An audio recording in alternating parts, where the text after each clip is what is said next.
Lina essuya le sang de sa lèvre, son cœur se brisant plus que son visage meurtri. Isu rit avec ses amis, comme si sa douleur était une plaisanterie. Elle resta là, brisée physiquement, mais pas spirituellement. Cette nuit-là, Lina réalisa une chose profonde. Il pensait l'humilier, mais il n'avait fait que semer la graine d'une femme qu'aucun d'eux ne pourrait plus jamais contrôler. Lina crut sincèrement avoir trouvé l'amour de sa vie lorsqu'elle rencontra Isu. Il était charmant, gentil et plein de promesses. Il lui avait dit qu'il la soutiendrait dans ses rêves, qu'ensemble ils construiraient un bel avenir. Lina lui faisait entièrement confiance. Elle lui offrit son cœur sans crainte, pensant avoir enfin trouvé quelqu'un qui la protégerait, l'aimerait et la soutiendrait dans toutes les épreuves. Au début, tout semblait parfait. Isu la combla de mots doux, la fit se sentir spéciale et la traita comme une reine. Lina se sentait chanceuse, voire bénie. Elle pensait que leur amour était indestructible, mais tout a commencé à changer après leur mariage. Peu à peu, les mots doux ont disparu, les sourires chaleureux se sont estompés. Au lieu de lui élever les rêves comme il l'avait promis, Isu commença à lui couper l'aile. Il commença à la contrôler, décidant où elle pouvait aller, ce qu'elle pouvait porter et même à qui elle pouvait parler. Chaque petite décision devenait un combat. Chaque espoir qu'elle partageait fut anéanti par lui. Lina réalisa que l'homme qu'elle avait épousé n'était pas son partenaire. C'était son gardien de prison. Il ne voulait pas qu'elle brille. Il voulait qu'elle rapetisse. Le foyer qu'ils avaient construit ensemble ne ressemblait plus à un foyer. C'était comme une cage, emprisonnant ses rêves et son esprit. Jour après jour, le cœur de Lina se brisait un peu plus. La version d'Isu dont elle était tombée amoureuse lui manquait. Mais cet homme avait disparu. À sa place se tenait quelqu'un qui ne cherchait qu'à contrôler et non à aimer. Elle n'était plus une épouse en couple. Elle était prisonnière d'une vie qu'elle ne reconnaissait pas. Et le plus triste, c'est qu'elle continuait d'espérer qu'il changerait, de croire que l'homme qu'elle aimait se cachait quelque part dans l'étranger qu'il était devenu. Mais au fond d'elle-même, Lina commençait à comprendre la douloureuse vérité. Isu n'avait jamais prévu de la soulever. Il voulait seulement la maintenir. Ses amis avaient la pire influence sur lui. Mais Lina ne s'en rendit pas compte au début. Il semblait amusant, extraverti, toujours en train de plaisanter et de rire. Mais avec le temps, Lina commença à remarquer comment il la traitait, et ce n'était pas bien. Chaque fois qu'elle essayait de s'exprimer, d'exprimer ses sentiments ou de tenir bon, on se moquait d'elle. Peu importe qu'il s'agisse d'une petite chose, comme demander un peu de respect, ou d'une chose plus importante, comme vouloir prendre des décisions pour sa propre vie. Les amis d'Isu la rabaissaient à chaque occasion. Ils se moquaient d'elle, levaient les yeux au ciel et la traitaient comme une simple servante. Ils la traitaient de faible, et plus ils riaient, plus Lina se sentait invisible. Au début, Lina se disait que c'était de simples taquineries inoffensives. Elle croyait que cela faisait partie de leur amitié, que ce n'était pas sérieux. Après tout, Isu ne semblait jamais s'en soucier. Il riait même, et Lina pensa que c'était peut-être juste comme ça. Elle pensait que si elle aimait suffisamment Isu, si elle restait patiente, il verrait sa valeur. Peut-être, juste peut-être, l'amour pourrait tout arranger. Mais chaque fois qu'elle essayait de se défendre, elle avait l'impression d'être à nouveau réduite au silence, et le poids de leur jugement s'alourdissait. Lina se sentait prise au piège, tiraillée entre son désir d'arranger les choses et la peur constante d'être moquée, rejetée ou ignorée. Chaque jour, elle ravalait l'humiliation, se disant qu'un jour les choses changeraient, qu'Isu verrait tout ce qu'elle faisait pour leur mariage, pour leur vie. Mais au lieu d'aimer arranger les choses, cela ne faisait que la faire se sentir de plus en plus petite, comme si sa voix n'avait plus aucune importance.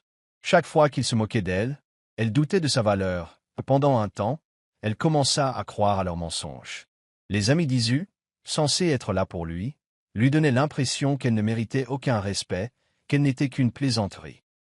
Et Isu, qui avait promis d'être sa partenaire, restait les bras croisés, sans rien faire pour l'en empêcher. À cet instant, Lina commença à comprendre que l'amour ne pouvait rien y faire.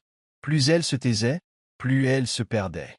Mais en vérité, il ne se moquait pas d'elle, il détruisait peu à peu son esprit. Et au fil du temps, Lina commença à se demander si c'était vraiment la vie qu'elle désirait, être entourée de gens qui la voyaient comme inférieure à ce qu'elle était. Isu la verrait-il un jour comme son égale, ou n'était-elle qu'une victime de plus de la cruauté de ses amis? Ce devait être une simple soirée entre amis, Une rencontre décontractée où chacun se détendrait, s'amuserait et profiterait de la compagnie des autres. Mais pour Lina, ce fut la nuit où tout s'écroula. Isu, avec tout son charme, avait invité ses amis, et Lina était déterminée à ce que tout soit parfait. Elle voulait montrer à Isu et à ses amis qu'elle pouvait être l'épouse parfaite, toujours attentionnée, toujours prête à donner le meilleur d'elle-même. Mais lorsqu'elle entra dans la pièce quelques minutes plus tard avec les boissons, elle vit l'expression d'Isu et comprit que quelque chose clochait. Les amis d'Isu riaient et discutaient. Mais dès que Lina entra dans la pièce, le sourire d'Isu se transforma en froncement de sourcils. Il haussa le ton, l'accusant d'être en retard pour les boissons, de ne pas prêter attention à l'essentiel. Ces paroles la blessèrent, mais Lina essaya de les ignorer. Elle s'excusa, espérant qu'il se calmerait. Mais au lieu de se calmer, Isu s'emporta. Il la pointa du doigt, le regard empli de frustration et de dégoût, et avant que quiconque puisse cligner les yeux, sa gifle résonna dans la pièce. Le son était sec, brutal, et il laissa Lina figée sur place. Un silence de mort s'abattit sur la pièce pendant un instant, puis ses amis, ceux qui riaient avec lui depuis si longtemps, éclatèrent de rire. Ils trouvèrent cela drôle, comme une blague. Lina se tenait là, la joue en feu, le cœur serré. Personne ne prit sa défense. Personne ne semblait même se soucier qu'elle vienne de recevoir une gifle devant tout le monde. Isu ne s'excusa pas. Il ne montra aucune honte. Au contraire, il sourit comme si elle le méritait, comme si l'humilier faisait partie de leur routine habituelle. Ses amis rirent encore plus fort, l'encourageant, savourant la scène. C'était comme si le monde avait basculé, laissant Lina seule dans une pièce pleine de gens qui ne l'avaient jamais vraiment vue, qui ne s'étaient jamais vraiment souciés d'elle. C'est à ce moment-là que quelque chose en elle céda. Elle avait toujours essayé de plaire à Isu, toujours cru que l'amour pouvait tout arranger. Mais maintenant, devant ses amis, cette gifle encore brûlante, elle réalisait à quel point elle avait eu tort. Elle n'était pas seulement sa femme. Elle n'était rien pour lui. Elle n'était pas une partenaire. Elle n'était pas respectée. Elle n'était qu'une blague pour lui et ses amis. Tandis que les rires continuaient de résonner dans ses oreilles, une promesse silencieuse se forma dans son esprit. Tu le regretteras. Lina n'a pas crié, n'a pas hurlé. Elle n'a même pas demandé d'excuses. Elle s'est simplement éloignée, silencieusement, la tête haute. Elle savait qu'un jour, elle rirait la dernière, et que ce jour-là, Isu regretterait de l'avoir trahi. Après cette nuit-là, Lina n'avait plus rien. Elle quitta la maison d'Isu avec la dignité qui lui restait. La gifle lui brûlait encore la joue, mais ce qui la faisait encore plus souffrir, c'était le vide qu'elle ressentait intérieurement. Elle n'avait plus de travail. Isu s'en était assuré, contrôlant tout, même sa façon de gagner sa vie. Ses amis, ceux qui s'étaient moqués d'elle, étaient partis, ainsi que sa famille. Ils ne l'avaient jamais vraiment soutenue. Ils avaient toujours été trop occupés par leur propre vie pour se soucier de ses difficultés. Alors, quand elle avait le plus besoin d'eux, ils n'étaient pas là. Lina se sentait complètement seule. Elle n'avait pas d'argent, pas d'endroit où se sentir chez elle et personne vers qui se tourner. Elle semblait avoir tout perdu. Mais dans le silence et le vide de cette solitude, quelque chose commença à changer. La douleur de la trahison, l'humiliation et le silence de l'abandon réveillèrent quelque chose au plus profond d'elle-même. Un incendie. Ce n'était ni bruyant ni fulgurant, mais il était là, brûlant doucement et régulièrement. Lina savait qu'elle ne pouvait pas rester à terre. Elle refusait d'être une autre victime des cruels aléas de la vie. Elle ne laisserait pas le monde la briser. Plus maintenant. N'ayant plus rien à perdre, Lina s'est fait une promesse, elle s'en sortirait. Chaque revers, chaque insulte, chaque larme, ne l'ont rendue que plus forte. Elle a commencé à croire en elle comme jamais auparavant. C'était l'occasion de montrer au monde, et à elle-même, qu'elle pouvait construire quelque chose à partir de rien. Personne n'avait jamais cru en elle. Mais maintenant, elle n'avait besoin de l'approbation de personne. Elle n'avait besoin de l'aide de personne. Tout ce dont elle avait besoin, c'était de la force intérieure pour se défendre. Chaque jour était difficile. Chaque pas en avant était un combat. Mais Lina persévérait. Elle a commencé à faire de petites choses pour subvenir à ses besoins. Elle a fait des petits boulots et a vendu tout ce qu'elle pouvait. La route était semée d'embûches, mais Lina y était désormais habituée. Elle avait connu pire, et elle était toujours debout. Lentement mais sûrement, elle reconstruisait sa vie. Chaque petit succès lui semblait une victoire sur tout ce qu'elle avait traversé. Et à chaque victoire, ce feu silencieux en elle s'intensifiait. Elle ignorait ce que l'avenir lui réservait. Mais pour la première fois, elle était enthousiaste. Elle n'était plus une femme qui se laissait contrôler. C'était une femme qui avait touché le fond et qui était déterminée à s'élever plus haut que jamais. Malgré les difficultés du parcours, Lina avait retenu une leçon importante. Elle ne se laisserait jamais abattre. Sa nouvelle vie n'avait pas commencé par un grand projet ou une grande entreprise. Ça a commencé petit, très petit. Elle n'avait pas d'argent. Elle n'avait pas de relations. Mais elle avait une chose, le désir ardent de ne plus jamais se sentir impuissante. Elle a commencé à vendre des vêtements d'occasion. Elle ramassait tout ce qu'elle trouvait dans les friperies ou en ligne. Ce n'était pas glamour, mais c'était un travail honnête. À chaque chemise, robe et paire de chaussures vendues, Lina avait l'impression de reprendre possession d'un petit bout de sa vie, une vente après l'autre. Au début, ce fut difficile. Elle passait de longues heures à trier ses vêtements, à les nettoyer et à trouver comment les présenter aux gens. Chaque jour était un véritable combat. Il y avait des jours où personne n'achetait rien, et Lina se demandait si elle faisait le bon choix. Elle était fatiguée, frustrée et effrayée. Mais elle refusait d'abandonner. Elle ne pouvait pas. Abandonner signifierait céder à la version d'elle-même qu'Isu et ses amis avaient tenté de créer. Celle qui n'avait pas confiance en elle. Celle qui acceptait l'humiliation sans se battre. Puis, un jour, Lina eut une idée. Au lieu de se contenter de vendre des vêtements d'occasion, elle a commencé à fabriquer ses propres accessoires faits main. Des bracelets, des colliers et des boucles d'oreilles simples, tous confectionnés avec soin et amour. Elles n'étaient pas parfaites, mais elles étaient les siennes. L'idée était modeste, mais elle semblait révolutionnaire. Elle a commencé à publier des photos de ses créations sur les réseaux sociaux. Au début, seules quelques personnes aimaient ses publications. Mais cela n'avait aucune importance. L'important était que les gens commençaient à découvrir son travail. Peu à peu, la nouvelle s'est répandue. Et très vite, Lina avait des clients réguliers qui adoraient son travail. Chaque vente était une victoire. Ce n'était pas qu'une question d'argent.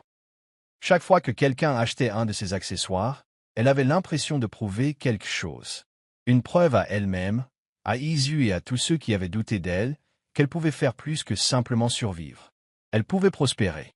Chaque vente lui semblait une petite rébellion. Un petit acte de défiance contre la vie qu'on lui avait imposée. L'humiliation qu'elle avait subie auparavant n'avait plus aucun pouvoir sur elle.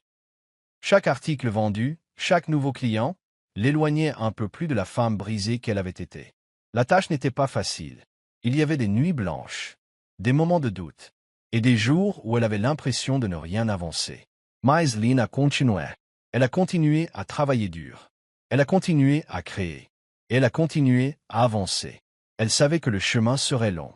Mais chaque petite victoire comptait. Et à chaque pas, elle devenait plus forte, plus confiante, et plus déterminée à construire un avenir que personne ne pourrait lui enlever. C'était sa chance de s'élever. Et rien ne l'arrêterait. Un jour, alors que Lina vendait ses accessoires faits main sur un marché local, un événement inattendu se produisit. Un homme s'est approché de son stand. Non pas pour acheter quoi que ce soit, mais pour admirer son travail. Il s'appelait Gabriel. C'était un entrepreneur reconnu en ville. Il avait bâti une entreprise prospère de toutes pièces. Et il voyait chez Lina quelque chose que personne n'avait remarqué auparavant. Sa passion, son travail acharné, et son potentiel indéniable. Il ne se contentait pas de regarder les articles qu'elle vendait. Il voyait la force qui se cachait derrière eux. Une femme déterminée à s'élever, quoi qu'il arrive. Gabriel a discuté avec Lina, lui demandant son histoire et ses débuts.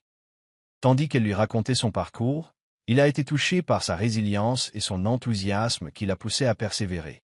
Même quand tout semblait impossible. Il voyait bien que Lina était plus qu'une simple vendeuse d'accessoires. C'était une visionnaire. Quelqu'un capable de créer quelque chose de plus grand. Quelque chose qui pourrait changer l'industrie de la mode. Il croyait en elle. Après ce jour, Gabriel a proposé d'investir dans la vision de Lina. Il était convaincu qu'avec un soutien adéquat, elle pourrait propulser son entreprise au niveau supérieur. Au début, Lina hésitait, ne sachant pas si elle était prête à franchir un tel pas.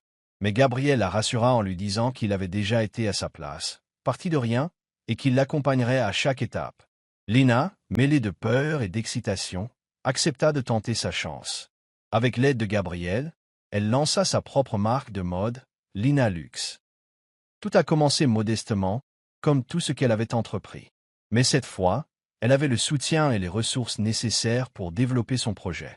Ils se sont concentrés sur la création de vêtements élégants et abordables, incarnant la force, l'élégance et la résilience que Lina avait acquises. Lentement mais sûrement, la ville a commencé à s'intéresser à Lina Luxe.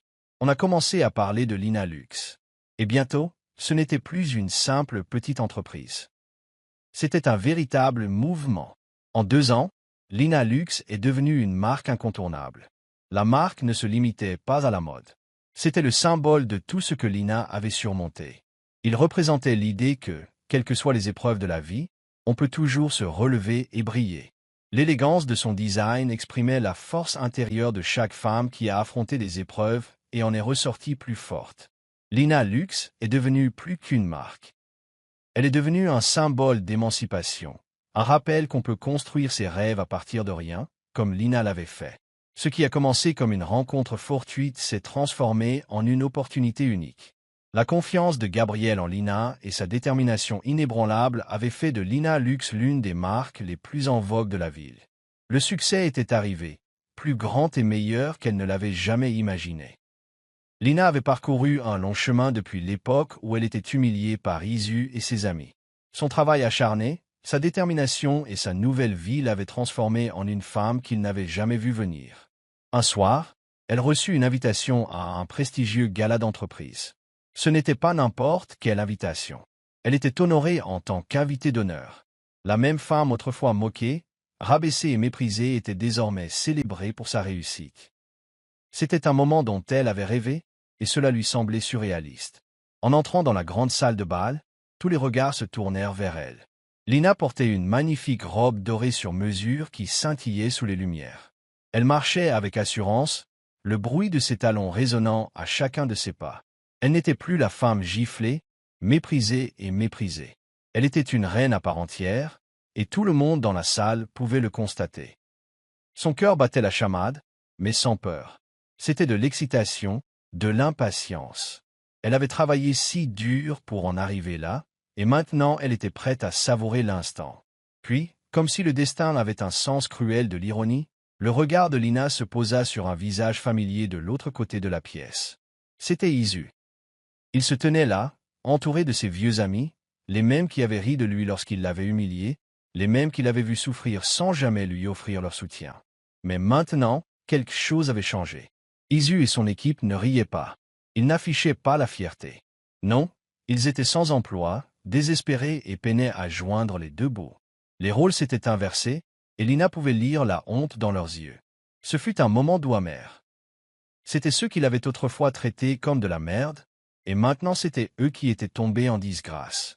Le visage d'Isu était pâle, ses yeux écarquillés d'incrédulité. Il n'aurait probablement jamais imaginé que la femme qu'il avait brisée puisse s'élever aussi haut. Et maintenant, elle était là, dans la même pièce, fière comme leur supérieure. Il ne pouvait plus la regarder dans les yeux, et ses amis non plus. Ils n'étaient plus aux commandes. La situation avait complètement changé. Lina n'éprouvait pas le besoin de se vanter ni de leur montrer son succès sous le nez. Elle n'en avait pas besoin. La vérité leur sautait déjà aux yeux. La femme qu'ils avaient autrefois tenté de briser avançait désormais d'une manière dont ils n'auraient jamais pu rêver. Elle avait trouvé sa force, et ce n'était pas seulement pour la façade. Elle était réelle. C'était à elle. En passant devant Isu et ses amis, elle ne put s'empêcher de repenser à toutes les fois où ils s'étaient moqués d'elle, à toutes celles où ils avaient tenté de la détruire. Et maintenant, ce n'était plus qu'un lointain souvenir. La seule chose qui comptait désormais, c'était qu'elle avait gagné, non seulement en affaires, mais aussi dans la vie. Et le meilleur? Il le savait. Dès que Lina a fait ses premiers pas dans sa nouvelle vie, elle n'aurait jamais imaginé la satisfaction qu'elle en SIV. Mais Mireia, elle, comprenait. Elle savait que le monde avait simplement vu la vérité. Et la vérité avait un pouvoir. Un pouvoir qu'on ne pouvait ni effacer ni cacher. La douleur de Tara avait enfin trouvé une voie. Et la nation entière l'écoutait. Tara rangea discrètement ses quelques affaires. Avec son nouveau-né dans un bras et Mireia dans l'autre, elle s'éloigna de la maison qui ne lui avait causé que souffrance. Elle ne dit pas un mot. Elle ne se retourna pas. Elle a tout simplement disparu. Personne ne savait où elle était allée. Personne n'a pu la retrouver. Pendant une année entière, Tara s'est tenue à l'écart du bruit, de la honte et des personnes qui l'avaient blessée. Mais elle n'a pas perdu cette année à se cacher. Elle l'a mise à profit pour grandir, pour guérir, pour apprendre. Elle a rejoint un petit programme pour les femmes qui souhaitaient devenir sage-femme. Le premier jour, elle est entrée en classe, son bébé serré contre elle. L'enseignante l'a regardée et lui a souri doucement. « Tu as déjà surmonté l'épreuve la plus difficile », a-t-elle dit. Ces mots ont donné de la force à Tara. Elle a étudié dur, veillé tard pendant que son bébé dormait et a appris à aider les autres femmes en travail, surtout celles qui n'avaient personne à leur côté. Au fil des mois, Tara est devenue l'une des meilleures du programme. Ses mains, autrefois tremblantes et faibles, sont devenues stables et fortes. Elle a appris à réconforter une mère, à l'écouter, à prendre la vie entre ses mains et à la guider en toute sécurité vers le monde. Chaque fois qu'elle aidait une femme à accoucher, elle se souvenait de la nuit où elle avait accouché, seule à ses côtés, et souriait, sachant qu'elle avait transformé sa douleur en but. Après sa formation, Tara a utilisé ses petites économies et l'aide de Mireia pour ouvrir un petit centre. Elle l'a appelé « Souffle d'espoir ». Ce n'était pas grand, mais c'était plein d'amour. Elle l'a fait pour des femmes comme elle, des femmes ignorées, maltraitées et oubliées. À Opes-Brice, chaque mère était vue, chaque cri entendu, chaque histoire comptait. Tara les accueillait à bras ouverts, leur prodiguant l'attention et le respect qu'elle réclamait autrefois. La nouvelle se répandit rapidement. Des femmes des villes voisines ont commencé à affluer. Certaines ont marché des heures pour la rejoindre, ont-elles dit. Nous avons entendu parler d'une femme qui se souciait vraiment d'elle, et quand elles ont vu Tara, elles se sont senties en sécurité.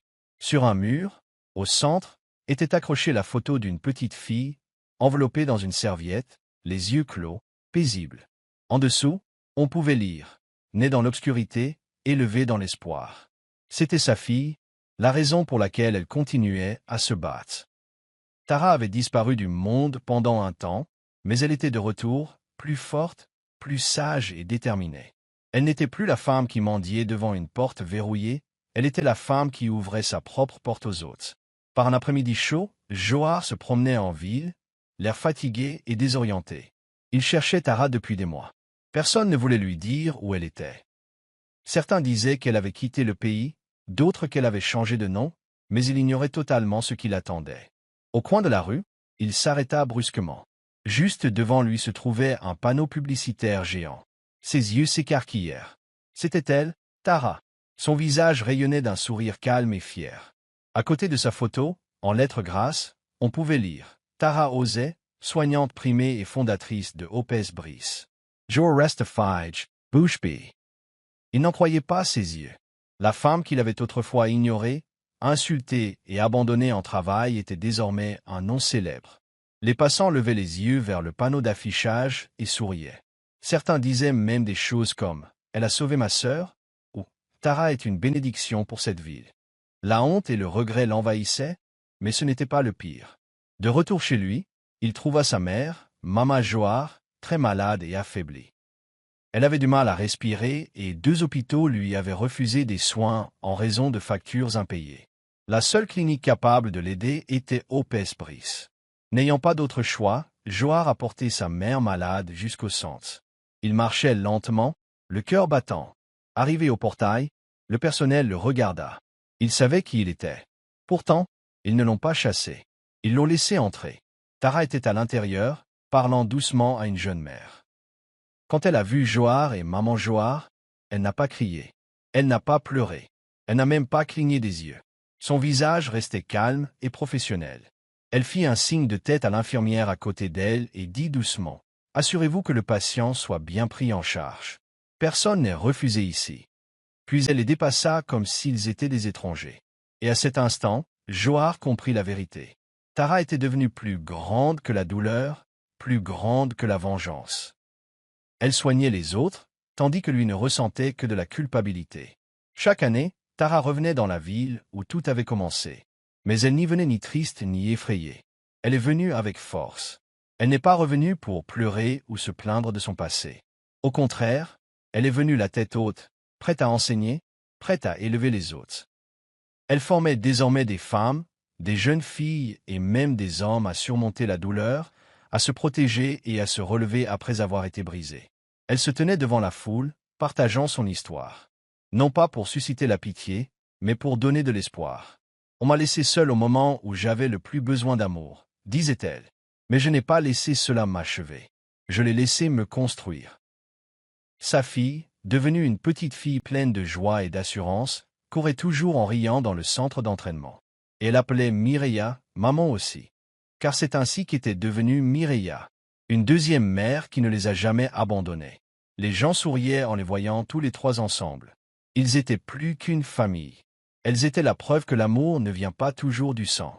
Parfois, il naît de la loyauté. Les yeux de Tyr brillaient lorsqu'elle regardait les femmes qu'elle entraînait. Certaines sont enceintes.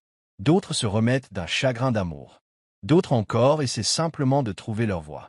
Et à chacun d'eux, elle disait la même chose. N'attendez pas que quelqu'un vous sauve. Devenez votre propre miracle. Tu es suffisante. La ville qui l'ignorait autrefois la respectait désormais. Le foyer qui la rejetait autrefois la respectait désormais. Son visage était affiché sur tous les murs, symbole de puissance et de survie. Ty n'a pas seulement donné naissance à un enfant cette nuit-là. Elle a délivré un message au monde. La douleur ne l'a pas brisée. Elle a fait d'elle une femme puissante. Et maintenant, elle s'assurait qu'aucune autre femme ne se sentirait plus jamais impuissante.